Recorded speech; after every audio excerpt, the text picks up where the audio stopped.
And also now, am I hearing, was Braun Strowman a Triple H guy?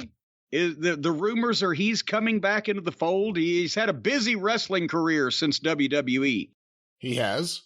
He had he did 2 Outlaw shows with that Control Your Narrative. Triple H is controlling the narrative and the ice cream. Has he hired back almost everybody that was running that thing? It seems like he's hired back almost everyone, as even some behind-the-scenes hires lately, and of course the Road Dogg just went back, most notably. But Braun Strowman, who came out of NXT, the word is he's back. He's expected at Raw. We talked about this on the Wrestling News. And he may have been the most vocal proponent of CYN, Control Your Narrative. Seemed like he enjoyed engaging with AEW fans on Twitter and fighting with them. And now he's back. I believe the last time we saw him was he... Actually, I don't even know. I was going to say, the last time we saw him, he was drowned by the Fiend. I don't know if that was the last time. He may have come back from his drowning. I don't recall. I think he drowned. This guy will probably have benefited from being away for a while. How long's it been? A year and a half? Give or take. Something like that. At least a year. I think he will benefit greatly because Braun Strowman is a classic example of how can I miss you if you won't go away. When you've seen him for a couple months, you've seen it, right? He's fucking big. He's a giant. He runs around the ring in a circle and hits somebody with a half-ass shoulder tackle. They tried special effects. He turns over a bus, whatever. I mean, he's the kind of guy that in wrestling of the territories, he would have been a major attraction because you give him some kind of fucking gimmick. And then like Andre, he goes from territory to territory as a special partner or an enforcer, or, we're going to bring this giant monster in to fight the Weasley local heel or whatever. And you could make tons of money off a guy like that because he can do some shit. And he's fucking huge. It's just once you see it, you've seen it. There's no great Braun Strowman match. There's no great Braun Strowman promo. There's no great Braun Strowman anything. But you can plug a fucking guy like that. Remember, we've talked about how to steal a house or steal a pay-per-view. If he's around every week, it doesn't make any difference, and people get tired of it because it's the same thing over and over, and there's certain things you can't do with him because he's too fucking big. But if he's an attraction or presence or something that comes in and out, then you can focus on him briefly, intersperse him with talented people that can make up for the drabness and use his size.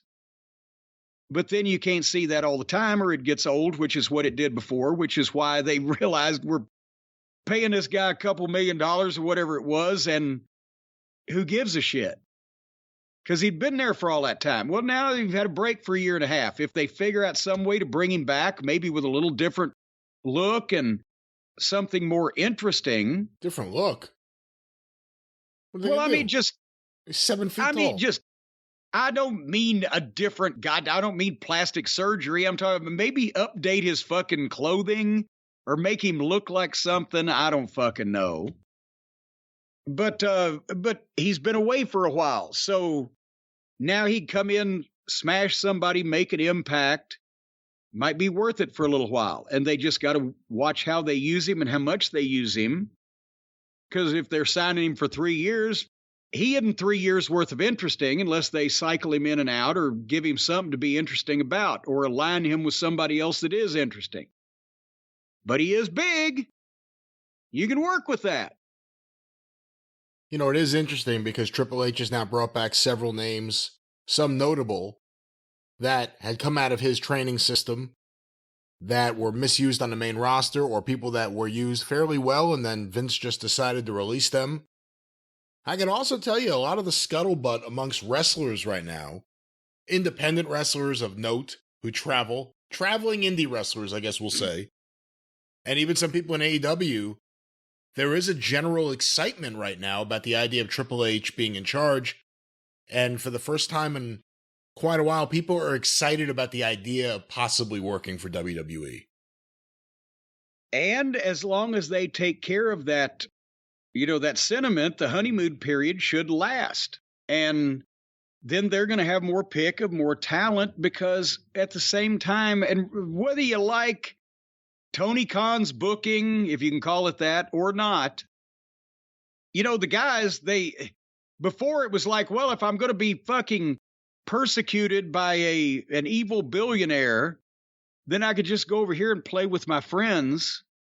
Suddenly it's going to be, but wait a minute, there's a chance with the oldest, most established company in the business and the largest to actually do what I'd like to do here now, even if it might not be as fun personally, it'd be better business-wise for my career. That's going to be a thing they got to think about. So unless, that may be, we may see more of the Cucamonga contingent and their friends and close family members and cousins and whatever, pets, come into the company, because the real legitimate talent may be once again thinking about the WWE.